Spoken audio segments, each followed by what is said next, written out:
Welcome to my channel cook with Vinita Thakur. आज मैं बनाना बताऊंगी आपको दाल बाटी की रेसिपी।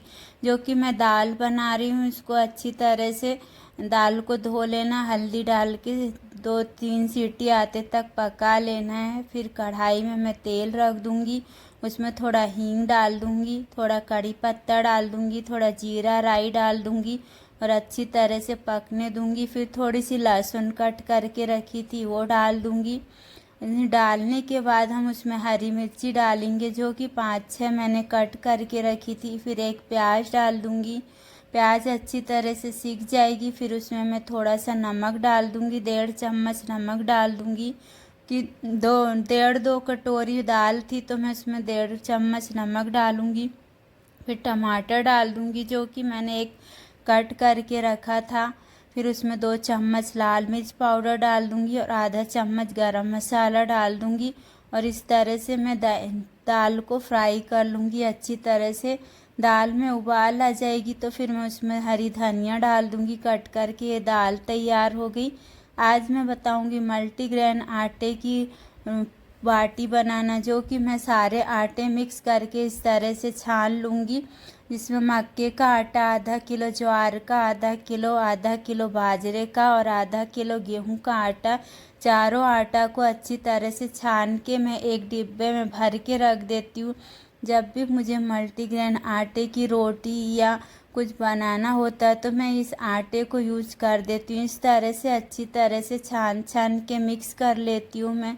और फिर उसको एक कंटेनर में अच्छी तरह से भर के रख देती हूँ, एयर टाइट कंटेनर में।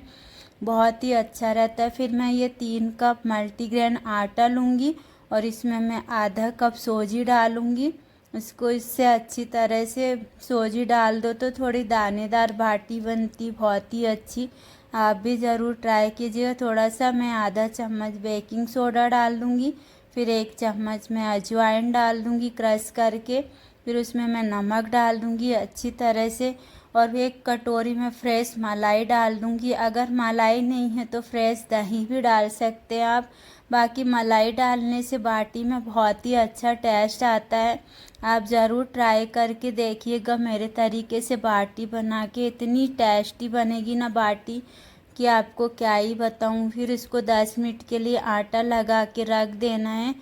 फिर 10 मिनट के बाद हम उसकी छोटे छोटे गोले बना के बाटी बनाएंगे। इस तरह से सारी बाटी को बना लेना इस तरह से, अंगूठे से थोड़ा सा ऐसे दबा देना, जिससे कि बाटी अच्छी फूली फूली बनेगी। फिर मैं ये न्यू तरीका बताऊंगी आपको कि जो कि मैं इनको थोड़ा भाप में पका के फिर ओवन में सेकती हूँ। तो या तो इडली सांचे में आप रख दीजिए या फिर ऐसे जाली वाली टोकनी में रख दीजिए और पानी में इसको भाप में पका लीजिए अच्छी तरह से। 10 से 12 मिनट पका लोगे ना तो बाटी बहुत ही अच्छी बनेगी। आप ज़रूर ट्राई करके देखिएगा मेरे तरीके से। ये पानी रख दिया मैंने गैस पर, उसके ऊपर बाटी वाला जाली रख दिया और 10 मिनट के लिए ढक के पका लिया है। फिर मैं तंदूर को गरम कर लूँगी गैस पे, 5 मिनट उसको गरम कर लेना है। फिर सारी बाटी को इस तरह से रख देना है।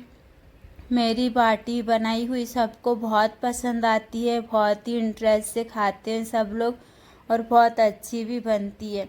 इस तरह से इसको पलट के सारी बाटियों को सेक लेना अच्छी तरह से। कम गैस में ही सेकना है, तेज़ गैस नहीं करना है।